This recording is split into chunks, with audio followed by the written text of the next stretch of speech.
여러분들이 제 얼굴을 보니까 하나님의 얼굴 보는 것 같아요? 대답을 안 하시네. 오늘 은혜 받으시기 바랍니다.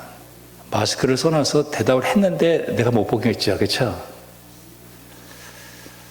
예수 믿으면서 저도 이제 참 이게 참 은혜가 되는 게 창세기를 읽으면서 또 새로운 은혜를 주시는 거예요. 지금 이 얘기는 자기 때문에 평생 일을 빡빡 앓고 내가 이 야곱 죽여버리고 말겠어. 20여 년 동안 원수처럼 살았던 그 에서가 자객 400명을 데리고 죽으러 오는 그 광경이 있어요. 근데 기적이 일어났어요.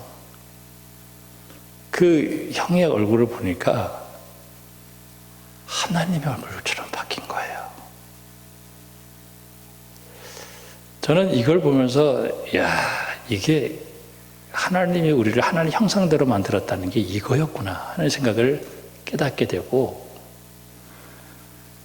오늘 야곱의 삶 속에서 가장 클라이막스가 바로 여기 있다 하는 거예요.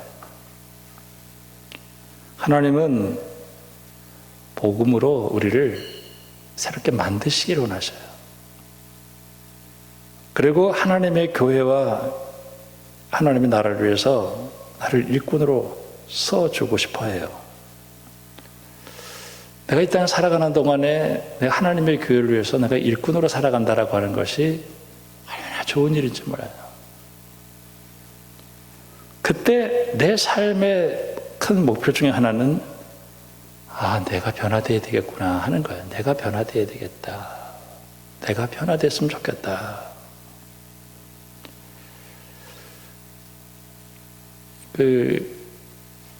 어제 토요일 이제 설교 준비, 주일 준비 다 하고 운동을 하러 이제 고향 체육관을 향해서 이제 걸어갔어요. 빨리빨리 걸어가면은 우리 집에서 고향 체육관까지 15분이면 걸어요. 가는데 대화역을 통과하는데 신천지 사람들이 나와서 또 전도를 하더라고요. 요새 이제 장미가 이제 수명이 닿아가지고 비바람이 이렇게 몰아치면은 이파리 떨어져요. 그러면 또 제가 요새 예술을 하듯이 빗자를 들고 그 잎을 탁 씁니다. 교회 마당을 쓰는 재미가 이게 얼마나 이게 기쁨이 있는지 몰라요. 아주 품위 있게 쓰려고 내가 아주 폼을 잡으면서 아주 싹싹 쓸어요. 그러면서 갑자기 신천지가 생각이 나는 거예요. 참 제주도 좋다. 어떻게 수십만을 모아. 수십만을 모은 거에 아주 수십만이야 거기. 참 제주도 좋다. 어떻게 수십만을 모으나. 그래서 제가 생각이 나더라고요. 종교 천재다. 종교 천재. 종교 천재다. 다른 얘기는 안 하겠습니다. 딴 데도 종교 천재는 많더라고요. 그리고 이 시대를 생각하면서 하나님은 누구를 원하실까? 의인 10명이 없었고 의인 1명이 없었다. 그 얘기를 하시는 거예요. 이 시대를 살면서 하나님의 사람으로 복음으로 변화돼서 제대로 된 하나님의 사람, 이게 중요한 관건이 되는 거예요. 우리가 살아가는 삶의 현장은 갈등의 세상입니다. 갈등. 이 갈은 칡나무하고 등나무예요. 나무에 칡나무하고 등나무가 막 얽혀서 막 꼬여 올라가요. 일이나 사정이 서로 복잡하게 얽혀서 화합을 이루지 못하는 것을 비유하는 게 이 갈등이라는 말을 써요. 그 갈등, 그 칡나무하고 등나무를 그 나무에서 못 올라가게 해서 나스를 쳐서 그냥 없애버려야 되는 거예요. 이런 시대 속에 용서와 조화와 화해의 삶을 이뤄낸다라고 하는 것이 이게 하나님이 원하시는 삶이구나 하는 얘기예요. 그 속에서 내가 하나님의 사람으로 살아가기 위해서는 어떻게 해야 되느냐? 하나님이 나를 만들어 주셔야 되는 것, 재창조하셔야 되는 것. 이게 복음이에요.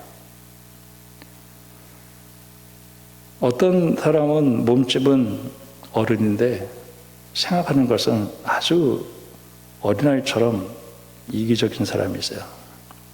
야곱입니다. 아주 굉장히 이기적이에요. 근데 오늘 이 야곱을 하나님이 만드셨어요. 이 성장 스토리입니다. 이 야곱이 어떻게 변해됐단 말이야, 이게. 자기를 죽이러 오는 그 형의 얼굴이 하나님의 얼굴처럼 변화됐다는 것, 하나님의 얼굴을 보는 것처럼 바뀌었어요.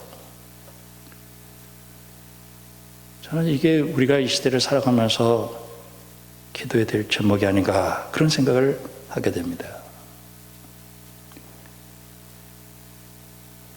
이렇게 만들어지기까지 하나님은 이 야곱이라는 사람을 엄청 고통 가운데 훈련을 시킨 거예요.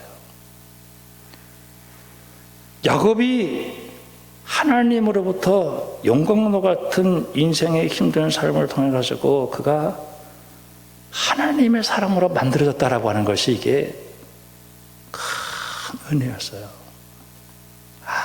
이게 은혜였구나.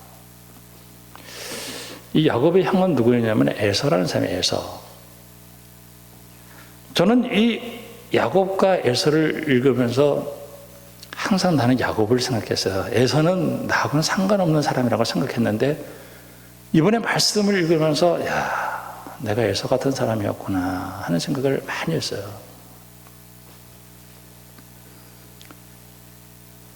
에서는 형한테 다 뺏겼죠. 그리고 평생 동생을 미워하고 살았던 사람이에요. 근데 하나님은 에서를 버렸단 말이에요. 왜 에서를 하나님 좀 만들지 않고 왜 야곱을 하나님 만드셨을까? 야곱에게 도대체 뭐가 있었나? 에서는 늘 동생을 미워하고 살았어. 평생 내 이 새끼 내 죽여버리고 말 거네. 두고 봐. 아버지도 속이고 말이지. 나도 속이고 말이야. 이게 말이야. 이게 아주 그냥 이게 죽여버리고 말까 내가. 평생 그 동생을 미워하고 산 사람이에요. 자기도 잘못했잖아요. 근데 하나님은 이 에서를 쓰지를 않아요. 저는 광야에서 40년이라는 것은 하나의 그 훈련으로 생각합니다. 우리는 고난을 통해서 우리가 신앙의 훈련이 되는데 하나님이 그 훈련받지 못하는 사람의 대표적인 것으로 뭐를 얘기했냐면은 원망하고 불평하는 거예요. 하나님은 원망하고 불평하는 사람을 훈련을 시킬 수가 없어요. 야곱이라고 하는 사람에게 있어서는 하나님은 어떤 것이 있었냐면 자기는 둘째 아들이 태어났어요.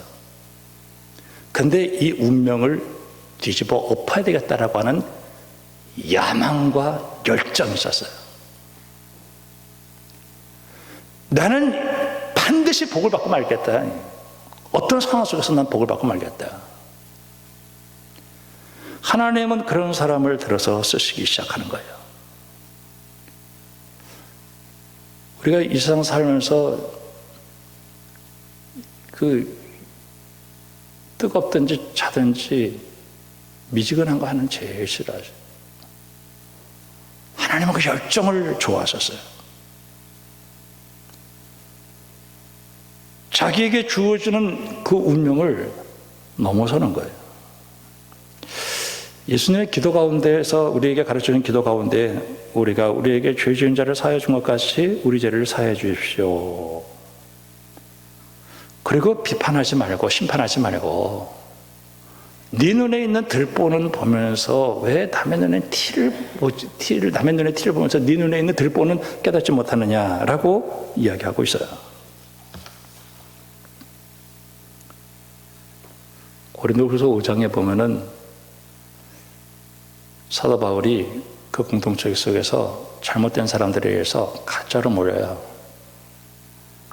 그리고 1장에서는 죽고 싶다라고 얘기를 하는데 5장에서 그런즉 누구든지 그리스도 안에 있으면 새로운 피조물이라 이전 것은 지나갔으니 보라 새 것이 되었다라고 얘기하면서 화목이라는 얘기를 해요. 새로운 피조물이 된다라고 하는 것은 내가 이런 상황 속에서 저 원수를 갚고 저 사람들을 죽이고 끝장을 내야 되는데 그런 상황 속에서 화해와 그리고 화평을 이루어내고 그리고 조화를 이루어내는, 저는 이 시대를 살아가면서 가장 큰 사람들의 화두가 뭐냐면은 화해와 조정이에요. 화해. 이 화해를 이룬다라고 하는 것은 이게 얼마나 중요한가 하는 생각을 해요. 근데 이 화해를 이룬다라고 하는 것이, 이 화목하게 하는 것이 어떻게 돼야 되느냐? 하나님이 새롭게 만들어주시는 그 복음의 능력이 바로 화목이라는 거예요. 화목. 창세기 1장에 하나님이 세상을 창조하시고 하나님이 인간을 하나님의 형상대로 창조하시고 그리고 하나님이 이 세상을 축복하시는데 그 하나님 형상 가운데 가장 중요한 게 뭐냐면 하나님의 사랑. 이 시대의 모든 피조물들과 그리고 모든 사람들이 정말 사랑하고 특별히 약한 사람들을 돌보고 그리고 그렇게 살아가는 것을 얘기하는데 죄가 들어오면서 서로 쳐 죽이고 미워하고 시기하고 성을 쌓는 그 가인의 후손들이 꽉 채워지기 시작하는 거예요. 창세기 6장에서 하나님이 이 세상에 죄가 가득한 것을 보고 마음이 아파가지고 땅에 사람을 창조하신 것을 후회하시고 한탄하시고 근심해서 하나님이 어떻게 하느냐? 쓸어버리겠다는 거예요. 쓸어버리겠다. 한 번은 이제 그 쓰레기를 이제 정리를 하는 거예요. 쓰레기. 유치원 쓰레기 얼마나 많이 나오는지 큰 자루에다가 이제 내놓는 거예요. 들고 그냥 저까지 가는데 얼마나 힘드는지. 근데 이 세상에 쓰레기가 이렇게 많으면 나중엔 이 세상이 쓰레기로 다 덮이겠다 그러더라고요. 들어오면서. 그걸 뭐 인지에게 이 세상 다 쓰레기야. 그거 몰라서 이 세상 다 쓰레기야. 하나님 다 쓸어버려. 그러면서 하나님은 그 가운데서 노아를 새롭게 만드셔서 그 역사를 새롭게 하십니다. 하나님은 나를 새롭게 만드시는 분이시구나. 창세기 25장에 이제 이삭이 40세에 리브가하고 장가를 갔어요. 하나님이 하시는 일을 보면 참 이상해. 왜 임신이 안 되냐고요. 주셔서. 근데 하나님이 태를 열어. 근데 뱃속에 이게 쌍태야. 근데 둘이서 치고받고 싸우는 거예요. 하나님 왜 이렇게 됐습니까? 하나님께 기도하니까 네 뱃속에 두 국민이 있구나. 근데 큰 자가 어린 자를 섬기겠다. 거기서 하나의 결정론이나 운명론을 얘기하는 건 아니에요. 성경은 항상 결정론이나 운명론을 얘기하지. 예정이라고 하는 것은 인간이 막 자유를 가지고 살아가지만은 결국은 하나님 뜻대로 된다라고 하는 것이 예정이지. 그 미래가 어떻게 결정되었기 때문에 우리는 로봇처럼 된다 그렇게 생각하면 안 돼요. 그렇게 되면 역사 발전이 없어. 하나님의 예정은 그렇게 되지 않아요. 그런데 태어날 때 이 동생이 형 에서의 발꿈치를 꽉 잡고 태어났어요. 제 에서는 사냥을 잘했거든요. 사냥가 돌아오니까 배가 고팠어요. 근데 야곱이 그 앞에서 팥죽을 끓이고 있는 거예요. 맛있게 팥죽을. 에서가 야, 그 팥죽 좀 줄래? 줄게. 우리 거래하자. 형 장자 명분 가지고 있지? 팔을래? 그래, 뭐 팔지, 뭐 그래, 뭐 그까짓 거 뭐 눈에 보이는 것도 아닌데. 그리고 장자 명분을 팔아넘겼어요. 누구 잘못이에요? 에서도 잘못이지만 야곱도 잘못인 거, 형을 사기친 거니까. 근데 하나님은 야곱을 좋아하는 거야. 야, 요거 봐라. 요거 바꾸면 놀라운 일을 하겠구나. 그게 얼마나 중요한지 몰라요. 27장에 이제 이삭이 나이가 들고 눈이 어두웠어요. 영적이 어두워진 거죠. 별미를 가져오라고 그래. 별미를 가져오라고 그래. 딱 축복하면 에서야 와서 딱 축복하면 되는데 별미를 가져오라는 거예요. 그래서 이제 그 에서가 사냥을 하러 간 사이에 그 얘기를 엄마가 딱 들어. 야곱아, 빨리 와. 야, 형을 축복하려고 하니까 너 여기다 털 붙이고 목소리 변장하고 내가 빨리 만들어줄 테니까 가지고 들어가서 아버지의 축복을 받아내라. 어머니, 나 아버지한테 들키면은 축복은커녕 나 저주받을 것 같아. 그건 내가 나한테 돌리고 나는 들어가. 그래가지고 아버지를 속이잖아요. 너 목소리를 들으니까 이거 틀림없이 야곱인데 만져보니까 털이 에서거든. 근데 막 눈은 안 보이고 그래서 축복이 있는 축복 없는 축복 다 해버렸어요. 늦게 에서가 딱 등장하는 거예요. 야, 아까 내가 다 축복했는데 그러니까 그냥 피가 거꾸로 솟는 건데 이거 죽여버리고 말. 아니 요게 좀 전에는 장자 명분을 뺐더니 이제는 축복권도 다 뺏어갔구나. 저는 이 말씀 보면서 우리 하나님이 이 에서를 보면서 참 에서가 이런 사람 하나님 들어 쓰시잖아요. 미련하잖아요. 야곱은 내가 비록 차자로 태어났지만 내 이 운명 바꾸겠다는 거예요. 그리고 수단과 방법을 동원해서라도 어떤 방법이라든지 내가 복을 받고 말겠다. 그때 이 원시적인 열정, 그리고 이 열정, 하나님은 그 야곱을 바꾸시기를 시작해요. 전 성경에 보면은 하나님의 일하는 사람들 보면 다 이 열정이 대단한 사람. 모세가 자기 민족을 생각하면서 그 애굽 사람을 쳐 죽이잖아요. 바울, 굉장한 불의 사람입니다. 하나님은 그런 사람을 들어서 하나님의 사람으로 만들어 가시는 거예요. 그래서 이건 당연히 내 거지 복은. 그렇게 하면서 준비되지 않은 그런 사람을 하나님께서 들어 쓰지 않는다는 거였습니다. 하나님 변화시키는 거예요. 자, 28장에 드디어 이제 떠납니다. 이제 에서가 이제 죽이려고 하니까 엄마가 야, 너 이제 오늘 내 두 아들 다 잊어버리게 생겼다. 빨리 도망쳐. 바단 아람 외국에 자기 외삼촌 집으로 갑니다. 그래가지고 이제 시간 관계상 제가 넘어갑니다. 부인 넷을 얻어요. 부인 넷을 얻어. 그 과정에서 아주 복잡한 관계가 있습니다. 7년 동안 고생했는데 라헬을 위했는데 레아가 들어오고 막 이러면서 그 종들레가 4명, 그 다음에 자식 낳는 경쟁을 통해 가지고 12명의 자식을 얻어요. 그 재산 형성 과정이 그 라반이 10번을 속여. 그런데도 그걸 다 견뎌내 가지고 나중에 하나님의 축복으로 바리바리 싸가지고 이제 드디어 돌아오게 됩니다. 이 야곱이 요셉이 이제 그 47장에 이제 좀 넘어가면서 거기 보면은 애굽에 갔고 그 형들이 이제 먹는 문제 때문에 이제 다시 애굽으로 갔을 때 그 아버지 야곱이 바로 앞에 딱 서요. 그 당시 최고의 권력자. 네 나이 몇 살이냐 이렇게 물어요.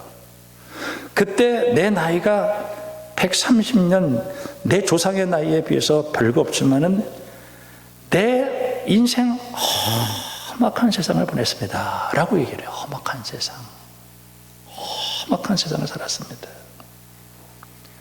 외삼촌 집에서 재산을 증식하고 부인을 얻고 자식을 얻는 가운데에서 참 인간으로 살아가기 힘든 그런 연단, 근데 그 연단이 하나님이 야곱을 만드는 과정이었어요. 하나님이 야곱을 변화시키려고 그렇게 했던 거예요. 마태복음 5장에 화평케 하는 자는 복이 있나니 그들이 하나님의 아들이라 일컬음을 받을 것이다. 근데 이 시대를 살아가면서 갈등이 있는 이 시대 속에 화해를 이루는 사람으로 살아간다라고 하는 것은 굉장히 힘들어요. 양쪽에 다 공격을 받을 수가 있어요. 너 어느 편이냐. 내가 화평의 사람이 된다라고 하는 것은 거저 주어지는 것이 아니라는 거예요. 로마서 5장에서는 환난을 즐거워하는데 환난은 인내를, 인내는 연단은, 연단은 소망을 단련을 받으려고 하면 이게 환난이라고 하는 것을 통과하는구나. 하나님은 우리를 사랑하셔서 훈련을 시키고 계시는 거예요. 광야는 축복입니다. 이 광야를 통과하면서 신앙이 만들어졌던 거예요. 절대로 광야를 잊어버리면 안 되는 것입니다. 어느 목사님이 계신데 아주 유명한 대학을 나왔죠. 그리고 아주 초대형 교회를 부목사 전도사를 통과하고 그리고 담임 목사도 아주 큰 교회를 갔어요. 근데 어떻게 하다 보면 그 교회에서 목사님이 사임을 하시게 됐어요. 작은 교회를 개척했는데 굉장히 힘들어. 그래서 내가 형님 이번에 은퇴하는데 작은 교회 목회한 거 축복인 줄 아세요? 그래서 만약에 그렇게 돌아다녔다면 형은 좀 하나님의 사람 못 됐을 거야. 하나님은 그 사람을 그렇게 했던 거예요. 그게 축복인지 저주인지 그건 모르는 거예요. 그걸 어떻게 알아요? 그 고난을 통해 가지고 하나님의 사람이 됐으니까. 룻기를 보면은 흉년이 들어가지고 그 자식 둘하고 남편이 모압 땅을 가요. 근데 둘이 이방 여인하고 결혼했는데 그 아들 둘하고 남편이 죽어요. 그래가지고 룻하고 이제 바정 속에 이렇게 생각하고 돌아와서 있는데 나 이제 완전히 망한 사람이다 이렇게 얘기를 해요. 그게 망한 건지 그게 축복인지 그거 네가 어떻게 알아? 그 룻이 보아스라고 하는 좋은 사람 만나가지고 나오미의 그 가정 속에 누가 나오냐면은 다윗이 나오고 예수 그리스도가 나온 거예요. 여러분 이게 축복인지 저주인지 그건 모르는 거예요. 그걸 어떻게 알아요? 야곱이라고 하는 사람이 그 고난을 받았을 때 그 고난을 뭐로 해석을 했냐면은 하나님이 나를 단련시키는 하나의 교육으로 받아들였던 거예요. 히브리서 12장에.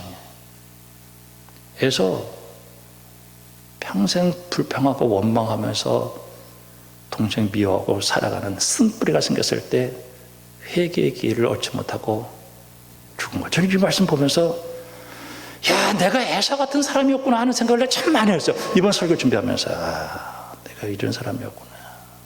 야곱은요 열심히 대단한 사람입니다. 내가 비록 차자로 태어났지만 내가 하나님도 복을 받겠습니다. 내가 어떤 그 열정을 보고 하나님이 그를 새롭게 만드셨는데 나중에 이제 어떻게 되는 거냐면 20년이 지나서 자식들과 함께 부인과 함께 재물을 가지고 형을 만나러 오는 거예요. 야복 한가했어요. 걱정이 태산 같아. 형이 400명 데리고 나는 칼날에 날아가는 거예요. 그러면 내 부인 4명은 무슨 의미가 있고 내 자식들 12명은 무슨 의미가 있고 내가 이렇게 재산을 증식한 이게 무슨 의미가 있냐는 거예요. 이게 아무런 의미가 없는 거예요. 그때 야곱이 하나님은 막 아주 씨름을 하는 거예요. 하나님 나 축복해 주세요. 아휴, 이 인간은 안 되겠다 해가지고 그냥 환도교를 부러뜨리고 딱 나가는 거예요. 그때 야곱이 다리를 절어요. 그때 태양이 탁 떠올라요. 여러분, 야곱에게 있어서 그게 무엇이었는가요? 저는 야곱이 거기서 하나님을 만났을 때 딱 하나를 결정하는 거예요. 아, 기도해야 되겠구나. 기도해서 내가 바뀌어야 되겠구나. 제가 하나님 앞에 내가 구원받은 사람인지 내가 구원받지 못한 사람인지 내가 예수 믿었다 이렇게 얘기하기보다도 저는 제가 기도하면 하나님께서 내 기도를 들으신다고 하는 그 기도에 대한 확신이 있어요. 오늘 이 야곱이라고 하는 사람이 물론 기도했겠습니다만은 오늘 여기서 중요한 것은 하나님 나를 바꿔주세요. 오늘 이 야곱이 형을 드디어 만나는데 형의 얼굴을 보는데 그 눈이 싹 변해되는데 그 형이 하나님처럼 보여요. 하나님의 얼굴처럼 보이는 거예요. 그 형도 야곱이 쩔뚝쩔뚝 거리면서 오는 그 모습 보니까 그 마음이 녹아진, 둘이서 확 어금맞고 우는 거예요. 그러면서 거기서 우리 동행하자라고 얘기를 하는 거예요. 저는 이 성경을 보면서 그가 자식을 낳았고 돈을 많이 벌고 부자 됐다, 그게 성경에서 얘기하는 것이 아니라 그런 것들이 아무런 의미가 없다라고 하는 거였어요. 내가 하나님 만나서 내가 사람이 변해져서 저 원수 같은 저 형을 바라볼 때 그 형의 얼굴이 하나님의 얼굴처럼 바뀌어지는, 내가 바뀌어지는 것이 오늘 이 복음의 능력이다. 저는 이 시대를 살아가면서 이게 오늘 우리에게 주시는 하나님의 말씀이구나. 내가 복음으로 바뀌어져야 되겠구나 하는 그 메시지를 오늘 이 말씀을 듣게 되었던 거예요. 예수님께서 기도하시면서 내 뜻대로 마시고 아버지의 뜻대로 해달라. 누가복음 5장에서 보면은 이렇게 고기를 잡으러 가는데 한 마리도 못 잡았어요. 깊은 데로 가서 그물 내려 거기서 그냥 꽉 차게 올라오는 거예요. 아, 하나님 만나야 되겠구나. 그리고 내가 변화돼야 되겠구나. 내가 변해야 돼. 내가 변해. 아, 내가 바뀌는 눈이 바뀌어야 되겠구나. 하나님은 복음의 능력으로 그 야곱을 변화시켜 주신 거예요. 아, 보는 눈이 바뀐 거예요. 그리고 형님의 얼굴을 보니까 하나님의 얼굴을 보는 것 같다. 여러분, 기도의 자리가 여러분에게 소중하기를 바랍니다. 아, 내가 바뀌어야 되겠구나. 내 눈이, 보는 눈이 바뀌어야 되겠구나. 예전에 군대 가는데 그 군목님이 이런 기도를 하더라고요. 하나님, 오늘 우리가 이 세상 사는데 어떤 사람들을 보든지 하나님의 사람을 대하듯이 내가 대하게 해주세요. 이렇게 기도를 하더라고요. 어떤 분이 우리 교회 어떤 집사님이야. 테레비를 딱 틀었는데 자기가 제일 싫어하는 대통령이 나오니까 테레비 확 꺼버렸대. 그러지 마세요. 그 사람도 하나님의 사람으로 볼 수 있는 내가 바뀌어야지. 이 세상에 다 쓰레기라고 해가지고 어떻게 내가 바뀌어야지요. 내가 홍해가 갈라지고 광야를 통과하고 믿음으로. 그때 이제 그 뒤에 이제 형을 만나서 이렇게 하고 그 뒤에 보니까 동행하자는 얘기를 해요. 12절에 에서에게 이르되 우리가 떠나자. 내가 너와 동행하리라. 어떤 목사님의 책에 이런 책이 있었습니다. 제목이 질주보다는 동행을. 이렇게 제목이. 평생 그냥 자기 거 이루려고 그냥 막 뛰었어요. 질주. 이제는 멈추고 내 주변에 힘든 사람들과 같이 동행하겠다. 그랬더니 갑자기 최성수의 동행이 누가 나와 함께 우리 사람이 나요. 아, 이게 정말 하나님이 오늘 우리에게 말씀하시는 것이 바로 오늘 이 말씀인가 하는 것이 깨달아지게 되면서 하나님, 정말 우리가 예수를 믿고 구원받아서 변화돼서 그냥 평생 그냥 돈만 벌게 해달라고 기도하고 좋은 자식만 달라고 기도하기보다도 오늘 하나님께서 오늘 이 야곱이 그 사실 그 의미가 없을 때 자기가 변화돼서 그 사람들의 얼굴 볼 때 참 저런 사람들도 하나님의 얼굴로 볼 수 있겠구나. 전 여러분들의 얼굴을 보니까 다 하나님의 얼굴처럼 보입니다. 다시 한번 물어봐야지. 여러분이 저 얼굴을 보니까 하나님의 얼굴로 보여요? 변화된 사람인 줄로 믿습니다. 이제 만약에 밖에 나가서 저 꼴도 보기 싫은 인간이 오는구나. 나 저쪽 골목으로 돌아가지. 그러지 마시고 하나님 나 변화시켜줘서 저 사람을 보더라도 나를 죽이려고 오는 사람이라도 하나님의 얼굴로 볼 수 있는 사람이 되게 해달라고 여러분 기도해서 그런 복음의 사람이 돼서 이 시대 한복판에서 하나님의 그 화의를 이루는 믿음의 사람들이 되어지기를 주님의 이름으로 축복합니다. 기도하겠습니다. 하나님 아버지, 예수 믿고 하나님의 피조물 새로운 창조물이 되었을 때 바로 그것은 원수 같은 사람을 만나도 그를 사랑할 수 있는 사람으로 하나님이 만들어주시는 화목의 도구로 우리를 사용하여 주시옵소서. 이 시대는 갈등과 증오와 미움과 살인으로 가득 차 있는 이 시대 속에 내가 하나님의 종으로 복음을 하는 사람으로 의인 10명처럼 살아가는 것이 무엇인가를 잘 깨닫고 하나님 아버지 우리를 변화시켜 주시옵소서. 예수님의 이름으로 기도합니다. 아멘.